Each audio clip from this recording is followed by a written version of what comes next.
بسم اللہ الرحمن الرحیم۔ شروع اللہ کے نام سے جو بڑا مہربان اور نہایت رحم کرنے والا ہے۔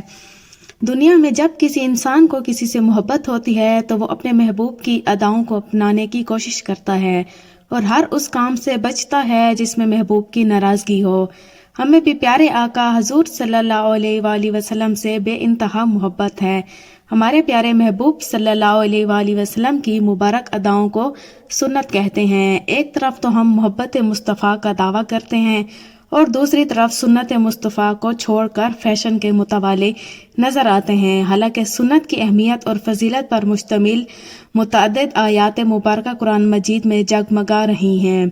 چنانچہ رب ذوالجلال ارشاد فرماتے ہیں، ترجمہ کنز ایمان: اے محبوب تم فرما دو کہ لوگو اگر تم اللہ کو دوست رکھتے ہو تو میرے فرما بردار ہو جاؤ، اللہ تمہیں دوست رکھے گا اور تمہارے گناہ بخش دے گا اور اللہ بخشنے والا مہربان ہے۔ ایک اور مقام پر ارشاد ہے، جس نے رسول کا حکم مانا بے شک اس نے اللہ کا حکم مانا۔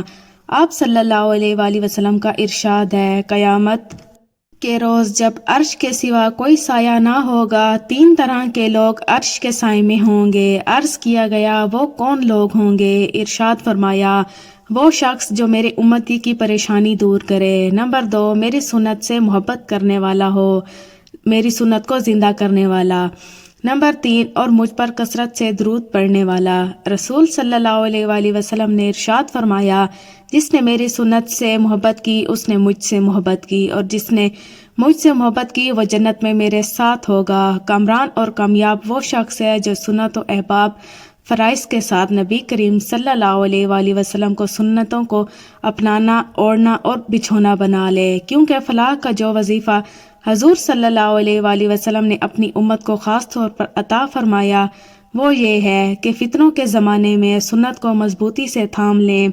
سب سے پہلے یہ بات جان لینی چاہیے کہ ہمارے لیے سب سے بہترین ہدایت، رہنمائی اور سب سے اعلیٰ درجہ تعلیم قرآن پاک ہے۔ اسی طرح سے دین اسلام میں سنت کی بھی وہی شرعی حیثیت ہے جو قرآن کی ہے، کیونکہ سنت قرآن کی تفسیر اور تشریح ہے۔ قرآن کو سمجھنے کے لیے ان کو نظر انداز نہیں کیا جا سکتا ہے۔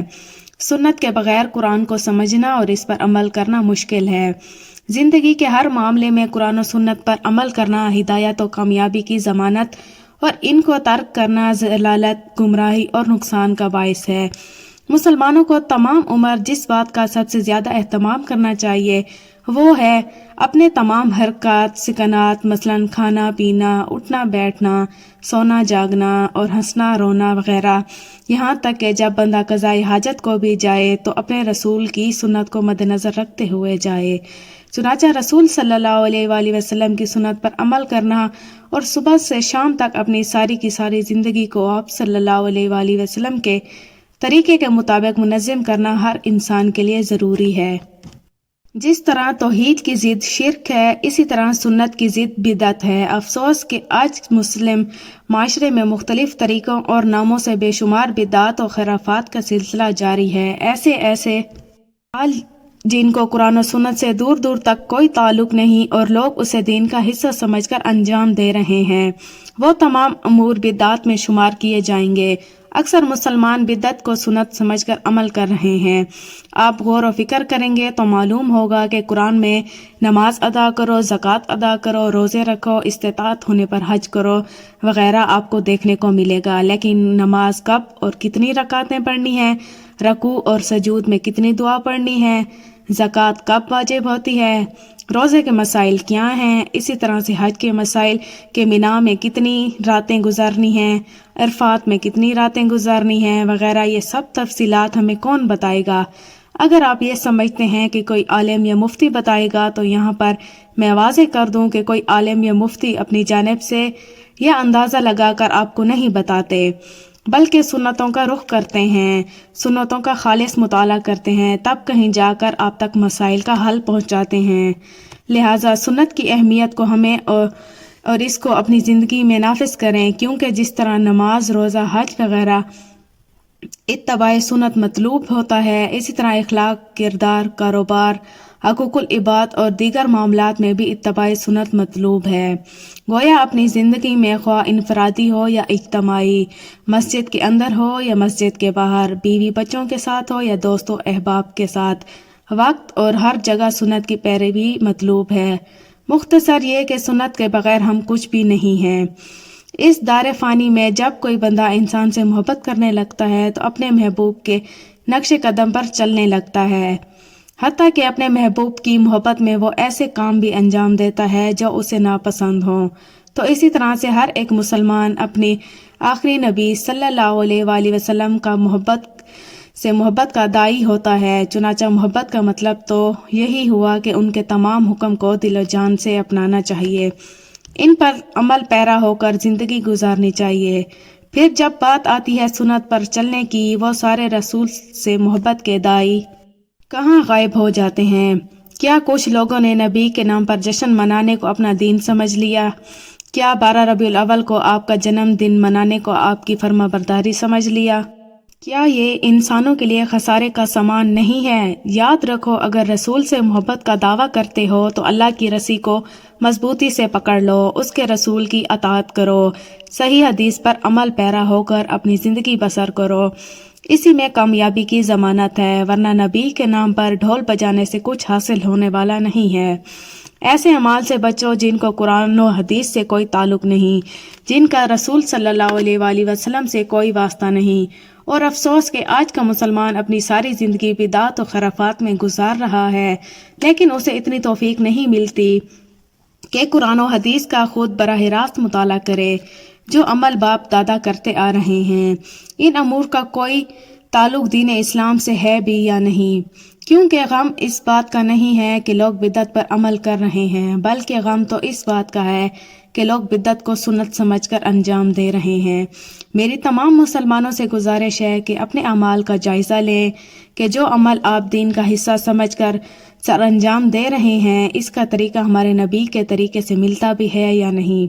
لہٰذا ہمارے لیے ضروری ہے کہ ہمارے نبی کی صحیح اور ثابت شدہ سنتوں پر عمل کریں۔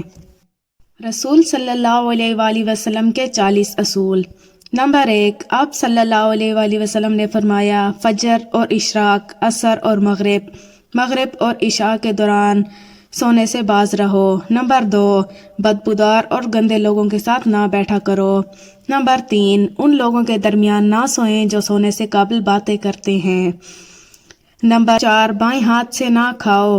نمبر 5، منہ سے کھانا نکال کر نہ کھاؤ۔ نمبر 6، اپنے کھانے پر اداس نہ ہوا کرو، یہ عادت ہمارے اندر ناشکری پیدا کرتی ہے۔ نمبر 7، گرم کھانے کو پھونک سے ٹھنڈا نہ کرو۔ نمبر 8، اندھیرے میں مت کھاؤ۔ نمبر 9، کھانے کو سونگھا نہ کرو، کھانے کو سونگھنا بد تہذیبی ہوتی ہے۔ نمبر 10، منہ بھر کے کھانا نہ کھاؤ، اس سے معدے سے ذمہ داری بڑھ جاتی ہے۔ نمبر 11، ہاتھ کی کڑاکے نہ نکالا کرو۔ نمبر 12، جوتے پہننے سے قبل اسے جھاڑ لیا کرو۔ نمبر 13، نماز کے۔ نمبر 14، رفع حاجت کی جگہ یعنی واش روم میں مت تھوکو۔ نمبر 15، لکڑی کے کوئلے سے دانت صاف نہ کرو۔ نمبر 16، اپنے دانتوں سے سخت چیز مت توڑا کرو۔ نمبر 17، ہمیشہ بیٹھ کے کپڑے تبدیل کرو۔ نمبر 18، کہ دوسروں کے عیب تلاش نہ کرو۔ نمبر 19، بیت الخلاء میں باتیں نہ کیا کرو۔ نمبر 20، دوست کو دشمن نہ بناؤ۔ نمبر 21، دوسروں کے بارے میں جھوٹے قصے بیان نہ کرو۔ نمبر 22، ٹھہر ٹھہر کر صاف بولا کرو تاکہ بات پوری طرح سمجھ آ جائے۔ نمبر 23، چلتے ہوئے بار بار مڑ کر نہ دیکھو۔ نمبر 24، ایڑیاں مار کر نہ چلا کرو، ایڑیاں مار کر چلنا تکبر کی نشانیوں میں سے ہے۔ نمبر 25، کسی کے بارے میں جھوٹ نہ بولو۔ نمبر 26، کنجوسی نہ کرو۔ نمبر 27، اکیلے سفر نہ کیا کرو۔ نمبر 28، اچھے کاموں میں دوسری کی مدد کیا کرو۔ نمبر 29، فیصلے سے پہلے مشورہ ضرور کیا کرو اور مشورہ ہمیشہ سمجھدار کی بجائے تجربہ کار شخص سے کرنا چاہیے۔ نمبر 30، کبھی غرور نہ کرو، غرور ایک ایسی بری عادت ہے جس کا نتیجہ کبھی اچھا نہیں نکلتا۔ نمبر 21، گداگاروں کا پیچھا نہ کیا کرو۔ نمبر 32 غربت میں صبر کیا کرو۔ نمبر 33 مہمانوں کی کھلے دل سے خدمت کرو، یہ عادت ہماری شخصیت میں کشش پیدا کرتی ہے۔ نمبر 34 برا کرنے والوں کے ساتھ ہمیشہ نیکی کرو۔ نمبر 35 اللہ پاک نے جو دیا ہے اس پر خوش رہو۔ نمبر 36 زیادہ نہ سویا کرو، زیادہ سونا یادداشت کمزور کر دیتا ہے۔ نمبر 37 اقامت اور اذان کے درمیان گفتگو نہ کیا کرو۔ نمبر 38 اپنی خامیوں پر غور کیا کرو اور توبہ کیا کم 100 بار۔ نمبر 39 روزانہ کم سے کم 100 بار استغفار کیا کرو۔ نمبر 40 کسی کے بارے میں جھوٹ نہ بولا کرو۔ اللہ تعالی ہمیں بہتر عمل کرنے کی توفیق عطا فرمائے، ہمیں حضور صلی اللہ علیہ وآلہ وسلم کی سنت پر عمل کرنے کی توفیق عطا فرمائے اور ہمیں نیکوکاروں میں شامل کرے، آمین۔ دوستوں میں امید کرتی ہوں آج کی ہماری یہ ویڈیو آپ کو پسند آئی ہوگی۔ ویڈیو کو لائک اور سبسکرائب کرنا نہ بھولیے، شکریہ۔